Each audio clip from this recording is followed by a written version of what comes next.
This update arrives alongside the Warden and the Paunch Lords pack, bringing with it many content revisions, balances, bug fixes, and quality of life improvements to the Eye of the Vortex and Mortal Empires campaigns. Even if you haven't purchased the Warden and the Paunch, Altharion the Grim, Grom the Paunch, and their attendant factions of Yvresse and the Broken Axe tribe will appear in your campaigns under AI control.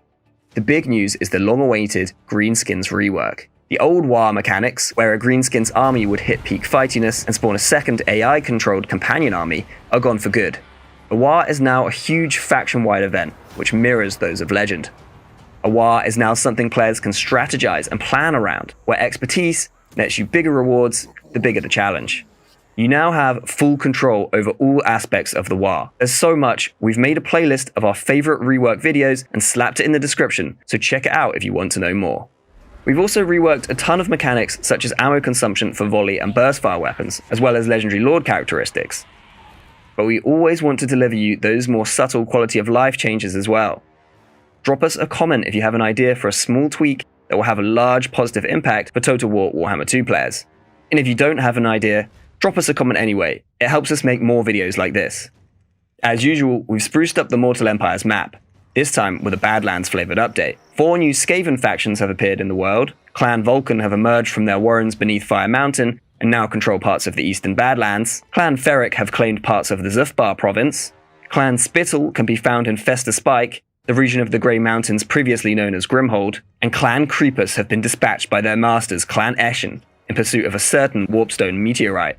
The dwarfs of Clan Helheim, exiled from their homes in the Dragonback Mountains, have headed to the Plain of Bones in search of dragon hordes, much to the distaste of a certain dragon prince. Speaking of which, Imric, the Lord of Dragons and direct descendant of the Phoenix King, swoops into battle alongside the Warden and the Paunch for free.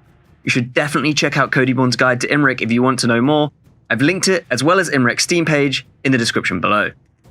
There's been a slew of campaign balance changes as well. The High Elves have received a mini rework to keep them fighting fit, and there's battle balance changes too. Stop me if you've heard this one before. You've recruited a fresh-faced group of chameleon skinks to support your Saurus push, the lines clash, and the skinks start volleying the enemy, then you realize you've poisoned your own troops again. Poison and other contact effects on ranged weapons have long been a double-edged sword. Friendly fire meant you could poison your own troops just as readily as the enemy's, leaving you with a zero-sum result. With this update, friendly fire will still cause damage, but will never inflict debilitating contact effects on your own units. This also applies to vortices, bombardments, and other sources of friendly fire debilitation, all except for poisoned wind. Strider has long been an estranged attribute, providing niche benefits that were hard to take advantage of. We've significantly expanded its behavior with this rework. This will also affect the Woodsman attribute. Strider units now feel more snappy and responsive, being able to rocket up the hills that dot almost all maps without losing pace, while passing through trees allows them unparalleled mobility within densely forested areas. As part of reworking Strider, we've also re-evaluated where it is available. It is now granted by certain ancillaries, and more units have gained Strider. Previously, if a unit was interrupted during a volley or burst fire attack, they would lose any remaining ammunition in that volley or burst. This was especially punishing for units like warp fire throwers and rattling guns. These units will now correctly retain the ammunition that they didn't fire when they were interrupted, so they don't lose out on any damage potential. We carried on evolving the stat lines and costs of our older units to keep them relevant in the post-Warden and Paunch world. Bug-wise, the headline is the splash damage calculation fixes. We've addressed 2 important bugs with our splash damage system relating to how damage is calculated, and it should now splash a lot more consistently. There's been a ton more bug fixes, so check out the full patch notes to find out more.